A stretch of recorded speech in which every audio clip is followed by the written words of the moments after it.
Slavonsky's Porter Lodge. There's a note. I'm on the 6th floor fixing broken boiler. Better have a little talk with Slavonsky.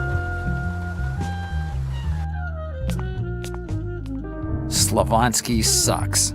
It was definitely the kids from the 3rd floor. The only thing they do besides yelling and playing in the halls is annoy Slavonsky with this kind of stuff.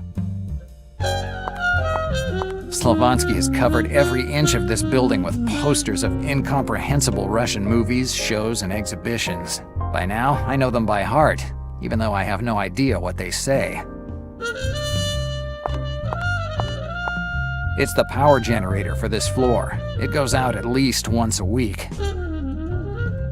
No, better not touch. Apartment 601. I have better things to do than knock on strangers' doors.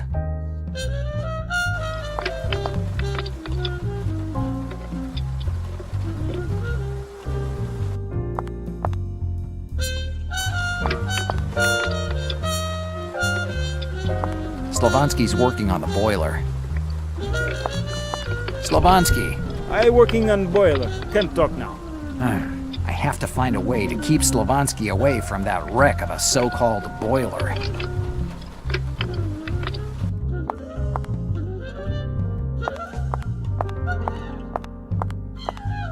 These pipes look like they're about to burst. Extreme times call for extreme measures. Damn boiler. Now it's not even making steam. How the hell does it work? How come there's no more steam? I don't touch anything.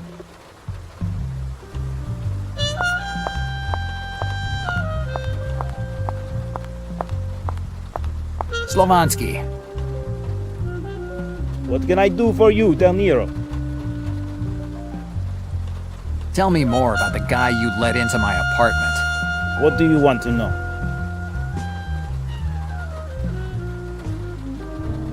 I have a question. What is it now?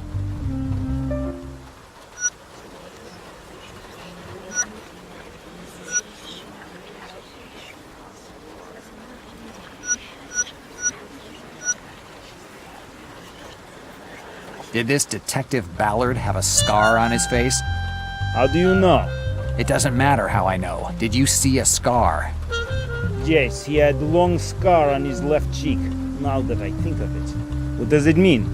That the man that you let into my apartment wasn't a police detective. He had New York State Police badge. I can get a badge like that for a quarter.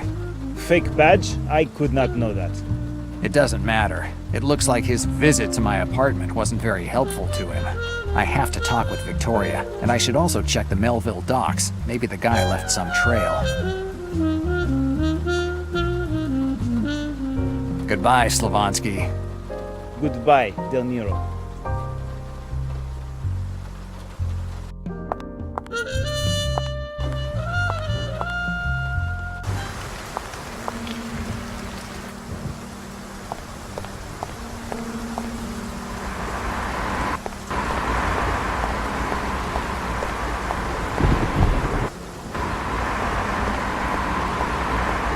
That was Chan's cab. Where the hell is he going?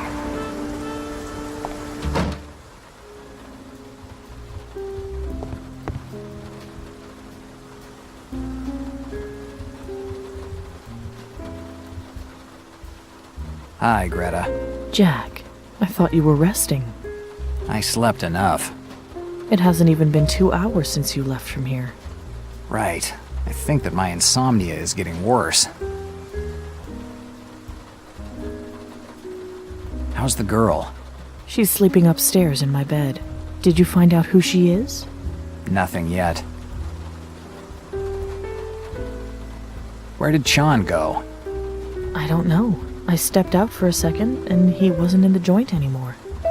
Dannazione. Are you afraid he might go to the police and tell them everything? It would be a dumb idea, but dumb enough for him to actually go and do it.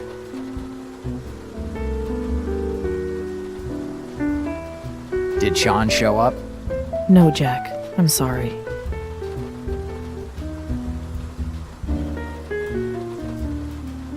How's the joint going?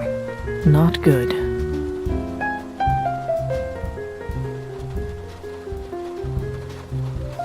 Let's change the subject. Okay, I'm going now. Bye, Jack.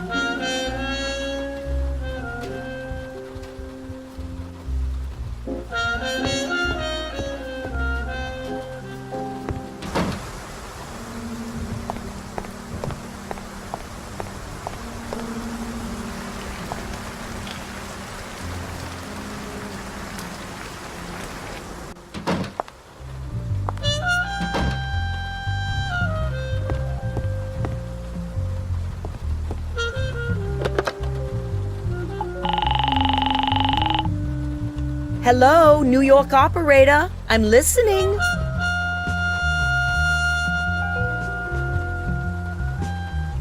The taxi company, please.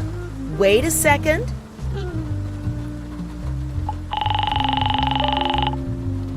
Hello, Binkle Taxi. What can I do for you?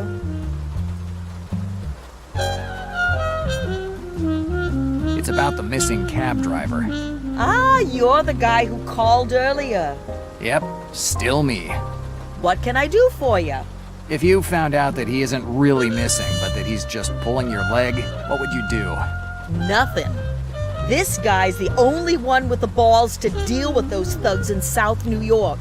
He could even kill a passenger tomorrow, but no one is moving his fat Mexican ass from his cab. No one else wants his area, so we have to keep him. Good to know. Bye. Bye.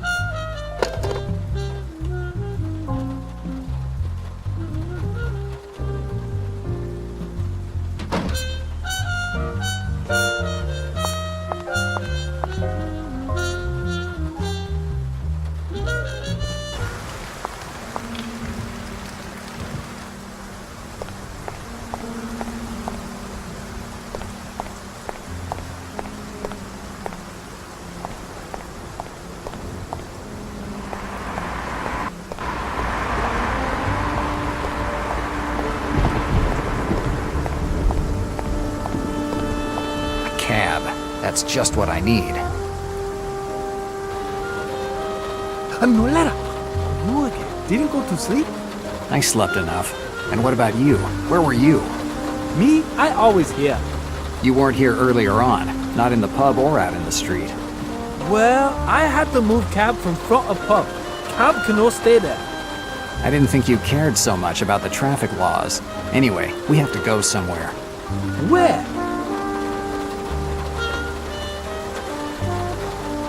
The police department, Hoboken. We see.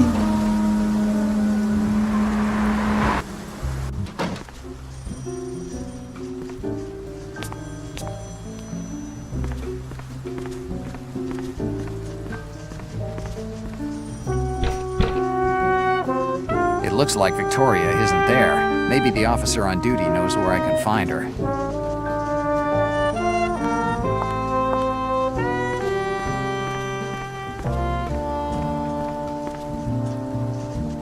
Hi, officer. How can I help you? Do you know where I can find Sergeant Diaz? Sergeant Diaz is out of town, but don't ask me where she is. I guess you don't even know when she's coming back. That's right. So save yourself the trouble of asking anything else. If you really want to know where Sergeant Diaz is, ask Malone. He's the one who sent her out of town. Dannazione. I'll bet Malone sent Victoria away on purpose. She was the only one who could have helped me. I'd like to talk to Malone again. Listen, I'm fed up with you. If you want to go talk to the lieutenant, go on your own. You know the way.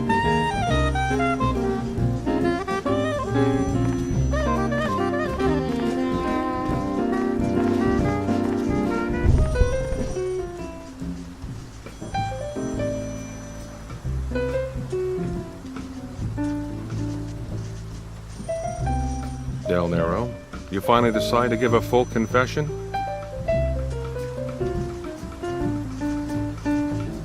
I have some questions about Sean. Why should I answer your questions? You haven't thought of investigating for yourself, have you? Hey, we aren't in a crime novel. If If I find out you're conducting your personal investigations, I'll toss you in a cell for hindering the investigation. If I do nothing, I'll end up behind bars accused of homicide. If I do my own investigation, I'll end up behind bars for hindering yours. Your threats are all starting to sound the same. Have you ever noticed that? Provoke all you like, Del Nero. I've seen people like you hundreds of times. You play strong and you hide behind your sarcasm, but you give in sooner or later. I was looking for Sergeant Diaz. Sergeant Diaz isn't here. I thought it'd be better to assign her to a case outside the city. Afraid that she could help me, Malone? In the situation you're in, Del Nero, not even the President of the United States could help you. She paid your bail, but that only gave you a few more hours of freedom, nothing else. I've received a visit tonight. A guy who claimed to be a police officer searched my apartment. Don't make up stuff. I didn't order any search. I never said he was a police officer. I just said that he claimed to be one. The owner of my apartment believed him, and the guy had a nice private viewing of my personal things. I don't understand why you're telling me this, Del Nero. You aren't dumb enough to think that a story like this would turn my suspicions elsewhere, are you? I gave up a long time ago on trying to convince pigs to fly. Careful with what you say and tell me what you want. I have reason to believe that the person who paid me this visit is part of a criminal organization. It looks like you have a lot of enemies, Del Nero. I suggest you take it easy with your nighttime visitors. Your ex-partner hung with a rough crowd in Los Angeles.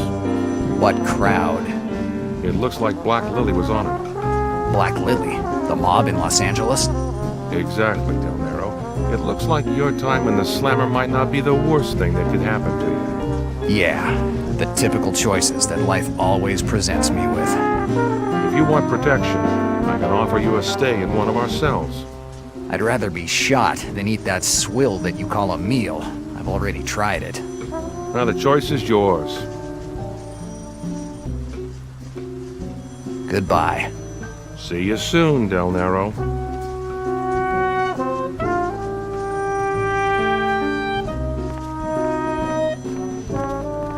Black Lily was after Sean.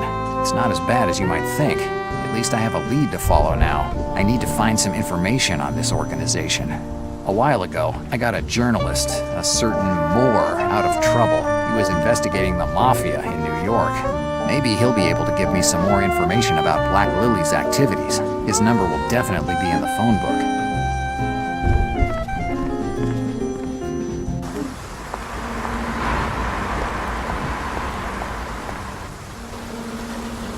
Where you want good? Oh.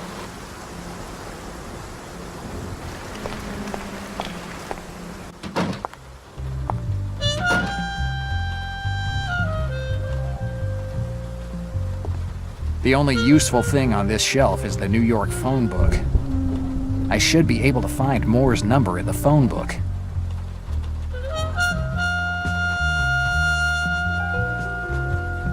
Let's see if I can find Moore's telephone number in the phone book. Moore. I just remembered the last name, but he had a pretty unusual first name. I'll remember it if I see it written.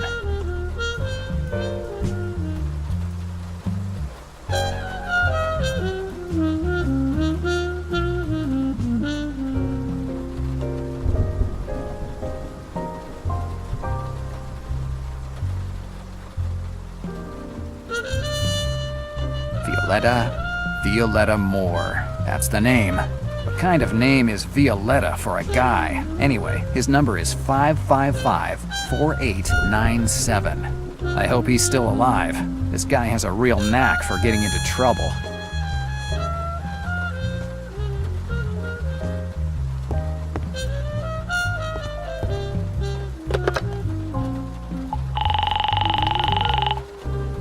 Hello, New York operator. I'm listening. Can you dial a number for me? Can't you buy yourself one of those new telephones with the numbers? I'm an old-fashioned kind of guy. I don't go in for new stuff. Huh. What's the number? Violetta Moore, 555-4897. Coming up. Hello? Am I speaking with Violetta Moore? You're talking with his ghost. It's the middle of the night. Who the hell is calling at this hour? I'm Del Nero, the detective that... Del Nero. Old son of a gun. I see you still remember me. Hell, you saved my skin in that story with the syndicates a few years ago. How could I forget you, old buddy? How you doing? Same old. Bottle in the hand and bills to pay, huh? More or less. You must have a good reason to call in the middle of the night. I need some information. Well, you called the right number. You give me a name and I'll tell you all about the skeletons in his closet. Do you know an organization called Black Lily? Dad, you don't mess around. It's better not to step on those guys' toes if you don't want to find yourself neck-high in shit. What do you know about them? Black Lily is one of the strongest mafia families in Los Angeles. In the mid-1920s, they started to grab power when the other families were busy fighting amongst themselves. They figured out that the time of gangsters armed with Thompsons was winding down, and they started to make headway corrupting and forming alliances with politicians. No contrabands or killings. They got what they wanted with cold, hard cash. In Los Angeles, they say that Black Lily doesn't kill you, it just steals your soul. Do you have any names for me? How many do you want, bud? The head of the organization is a certain Tommaso Venanzi, one of your compatriots. But don't think of him as a classic Italian-American gangster. Venanzi is an attorney and he comes from a good family. He's smart enough to know that greasing the right hand is worth more than 1,000 armed men. And who greases those palms in New York for him? A half-Canadian called Samuel Cutter. He's an attorney too, if I remember correctly. Samuel Cutter. I think I've already heard that name before. You definitely read about him in the papers. He was tried for the murder of 4 policemen a while ago. Came out of as clean as a baby's ass when it gets off the changing table. But he made a mistake. He underestimated the value of the public opinion. What do you mean? Cutter bought off everyone at that trial, even the court usher. But the press figured it out and started to ask questions. Nowadays, the right headline in the paper sends more heads rolling than the guillotine during the French Revolution. The palms Cutter greased pulled away because they were afraid of a scandal and left him all alone. Greasing palms is a good strategy, Jack, but you always need to remember that you're dealing with people who hide behind their business card. What happened to Cutter? That's the best part. Cutter was found innocent at the first trial, but there was another one a few months later, and it didn't turn out as well for him. Did he go to jail?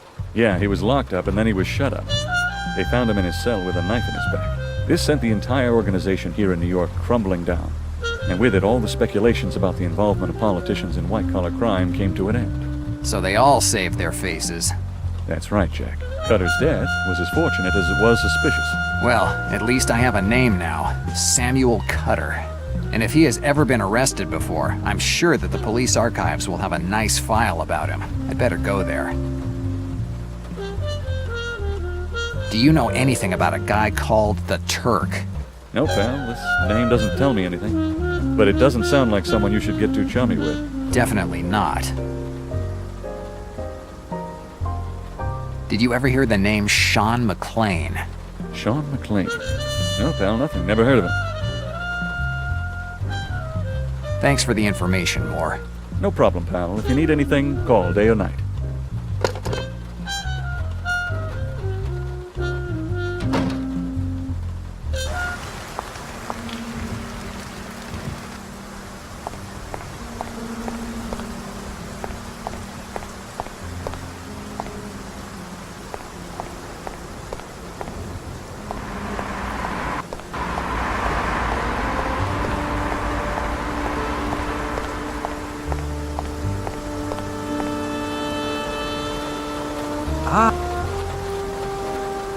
The police... What?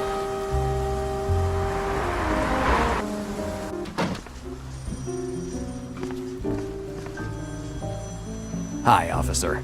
How can I help you?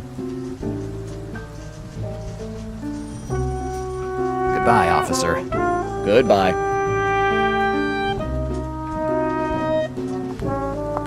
The police archives could be a good place to look for information on this Samuel Cutter that Moore was talking about. I'm sure that there's a nice thick file on him in here. Posters telling you the advantages of enrolling in the U.S. Army, traveling the world, great experiences, and a sense of pride. Thankfully, they put a picture of a tank on there. Otherwise, I'd have thought that this was an advertisement for a cruise line. No, I don't see what I should do with it. The police archives have all the information on the people they arrest. If you did something, your picture is definitely in here. There aren't any knobs or locks. The only way to open this door is using the reader next to it. There's a light over the door. I think it signals if the door is opened or closed. That red light makes me think it's closed now.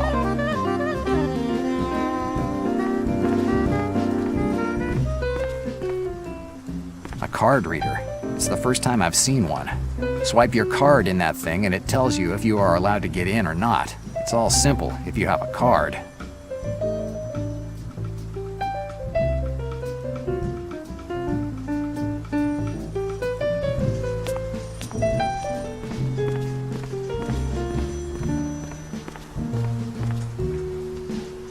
Hi, officer. How can I help you? I have some questions about your files. What do you want to know? How can I get in? Simple. A signature on a form and 9 months of police academy. Buddy, access to the files is reserved to police officers. No badge, no access. What's that device next to the door? They put it here a few months ago. Old Sam, who managed the archives, retired. And rather than bringing in another officer, the department replaced him with this thing. How does it work? Every officer has a special punch card. When they go into the archives, they just take out the card and swipe it through this machine. The machine recognizes the officer and opens the archives door. So, every officer has his own card. Victoria will definitely have one. I don't have anything else to ask you. Better. Goodbye, officer. Goodbye.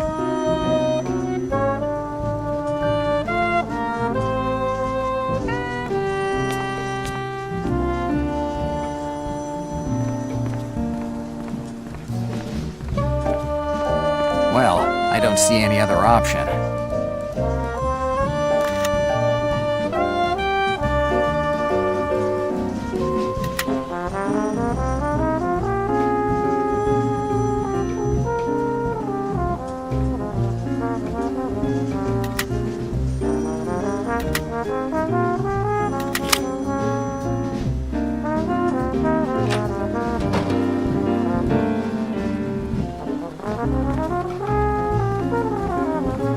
No, I didn't come to stick my nose in Victoria's business.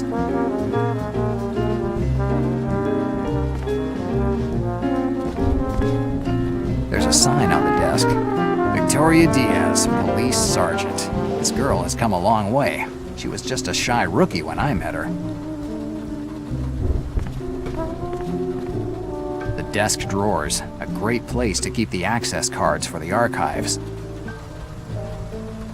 It's too dark to see what's in the drawers. Yes, let's see if I can find this damned access card for the archives. There's some kind of combination that locks the last drawer.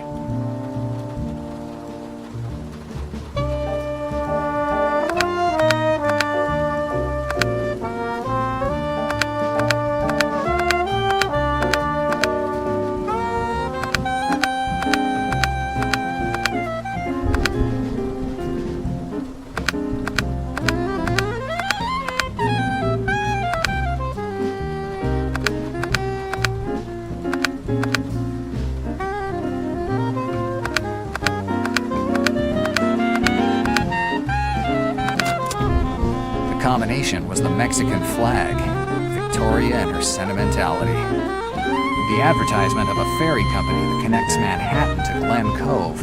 Maybe that's where Malone sent Victoria. The card to get into the archives. I'll take it. I hope that Victoria doesn't get upset if I take her card for a while.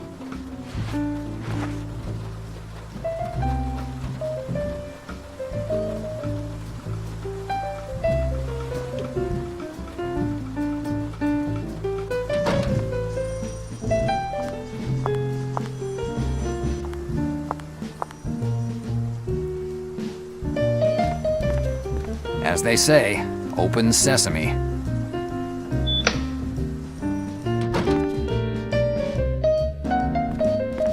When I was a police officer, this was Old Sam's station. He handled the archive. He knew the location of every file by heart. You told him the name of a guy, and he could tell you which rack and shelf it was on. He was a good man whose job was to file murder and assault reports. New York Police. You can trust us. I didn't trust the police when I was an officer. Imagine now that I'm accused of murder.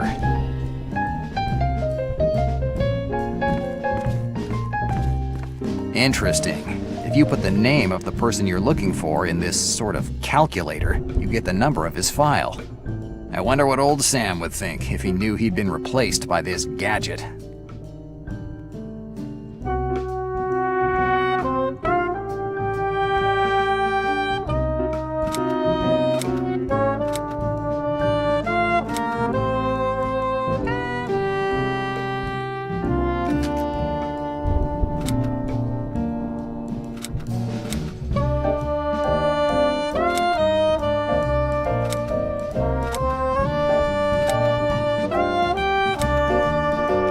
There isn't a file on Sean. It probably wasn't filed yet.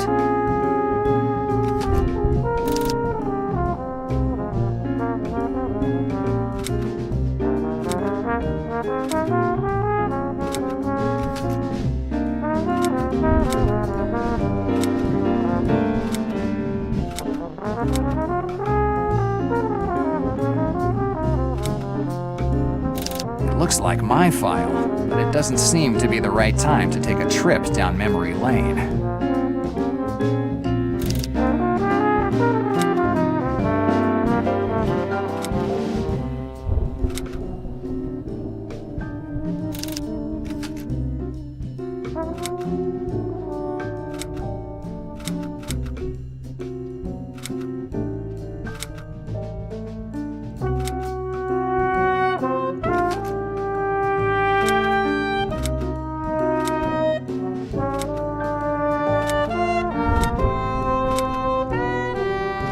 No file with this name.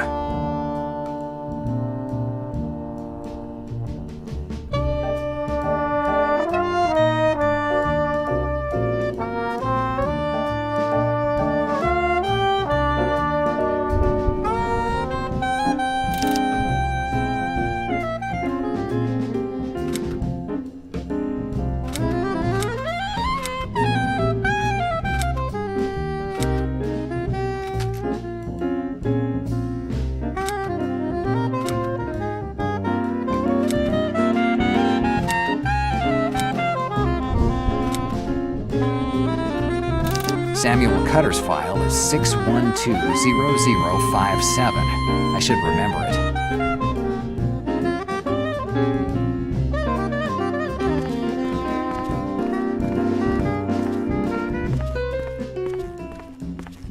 All the files on the people arrested by various New York departments are here. Everyone has a 7-digit number. Without it, it's impossible to find the information you're looking for. Folder 6120057, Samuel Cutter. Here you are, Samuel Cutter. Samuel Cutter, attorney, jailed on May 7th, 1933 for the murder of 4 police officers. It's not a good idea to take things from the police files.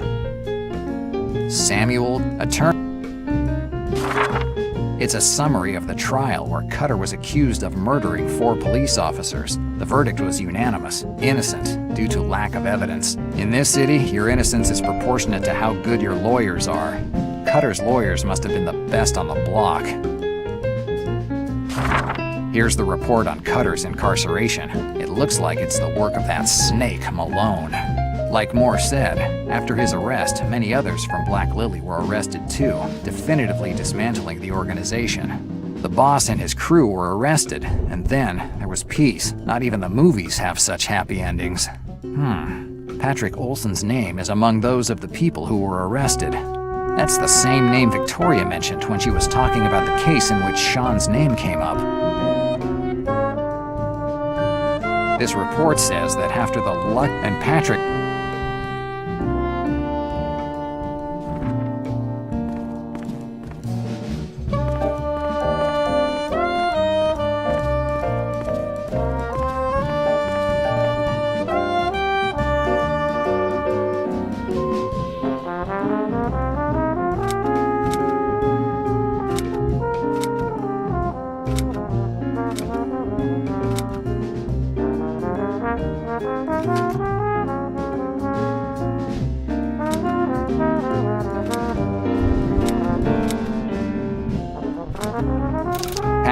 Olson's file is 608-8090. File 608-8090, Patrick Olson.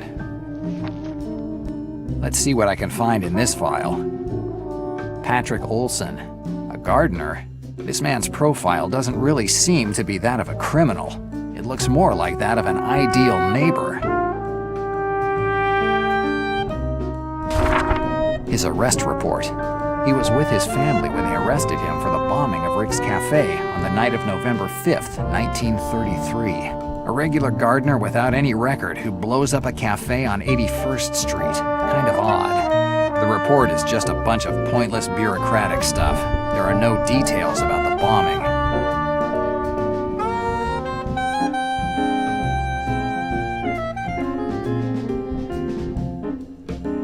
His arrest report. He was with his family, a regular gardener without... The report is...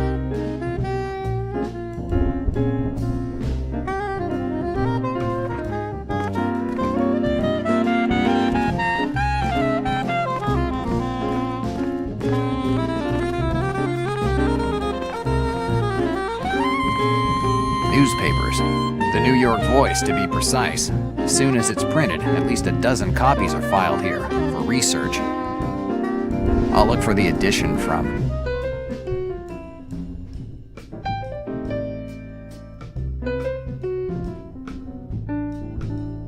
It's the date of the bombing of Rick's Cafe that Patrick Olson was blamed for. There must be more information about it in the paper. Here's the article about the bombing. The article says that at 12:23 a.m., an explosion completely destroyed Rick's Cafe, a joint on 81st Street near Central Park. 3 people died in the explosion. The cafe's owner, Nick Fantini, 43 years old, married. A woman walking by the joint, Eleanor Guter, 37 years old, teacher. And August Zindler, 58 years old, esteemed archaeology professor at the Civic Museum in New York. Zindler. Professor Zindler. Dannazione. It's the same name that was in my dream. So far, these visions have always been correct. Maybe I should visit the Civic Museum in New York.